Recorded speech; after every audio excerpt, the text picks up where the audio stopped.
Something I'm really enjoying about 10th edition so far is playing with the new mission cards. It's no secret that I thought that in 9th, Tempest was the bestest. I was never really a huge fan of having to choose your own secondaries, especially with all the faction secondaries, and also especially as a Thousand Suns player. Oh, you've taken Abhor the Witch, have you? Well, how about you abhor my dick? The other issue I found is it always meant that you had another axis to balance the game around, on top of the already complex challenge of all the different things you had to balance in 9th. It meant that some factions that just had kind of mediocre units were propped up by having amazing secondaries they could score very easily, and vice versa. Or if your army was extremely unlucky, you'd had neither good units or good secondaries, and you were basically worthless. However, on the Tempest side, the one thing it didn't have was very interesting primaries. They were pretty much all just hold X, hold Y, hold more in various different arrangements. You didn't get as much variety in the primary missions as you did within the Grand Tournament modules. Entered the Leviathan Mission Deck. It pretty much fixes all the issues on both sides. It's a deck that has the same secondaries as Tempest, which you draw each turn, but also having far more interesting primary missions within the deck. And for people who did enjoy the secondary missions in 9th edition, you can take fixed secondaries, which means you only pick 2 cards and you have them for the whole game, but you only really do that if you're actually a coward. Played a few games now in 10th, mostly in the lower point ranges. These cards do work with both Incursion and Strike Force mission sizes, which is 1k and 2k points. During one of these games, we drew the wackiest mission in the deck, and potentially one of the wackiest missions I've ever seen in Warhammer. This mission is so completely different to any mission in the deck, and it's a level of innovation that hasn't really been seen since the 1989 release of Belgian techno anthem,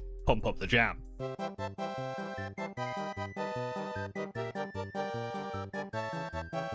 The mission in question here is Deploy Servo Skulls. The objective markers at the start of the battle in No Man's Land are servo skulls. At the end of each turn, each of these objective markers can be moved up to 6 inches in any direction by the player that controls it. When moving objective markers, they cannot end that move on top of any other objective marker or model or inside impassable parts of the terrain. At the end of each turn, the player whose turn it's in scores 2 VP for each servo skull that's wholly within 12 inches of their opponent's deployment, 5 VP for 6 inches, and 8 VP for wholly within. These points are cumulative, so one servo skull within your opponent's deployment zone scores you 15 victory points. It definitely diverges from the standard hold X, hold Y, hold more, and the fact that you also get the points at the end of your turn rather than the end of your command phase does change a lot about what happens here. This mission also does run alongside the secondaries, so while you can move the servo skulls towards your opponent's deployment zone, you may be moving that the way of your own units and failing to score secondaries. And also the fact that one skull can get you all the points means you could really play defensive on one and just kind of try and focus one skull into your opponent's deployment zone. It should be noted here that in the tournament companion that they've made for competitive play, this card is changed so that it's not cumulative. You have to get several skulls to really get that 15 points. What makes this mission even more interesting is obviously you've got the mission rules that you can get with the deck. You get several mission rules that can enhance or change the way that these games are played. In the game I played of this, we drew the mission card that meant you drew 2 mission cards,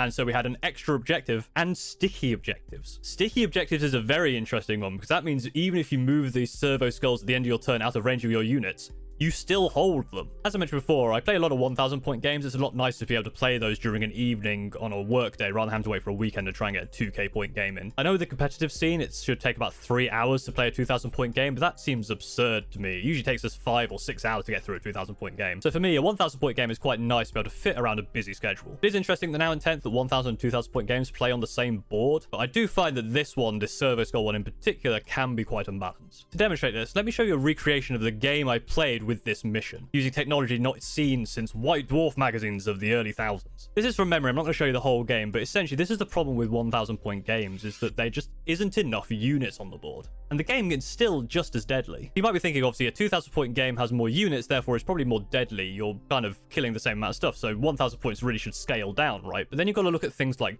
Doombolt.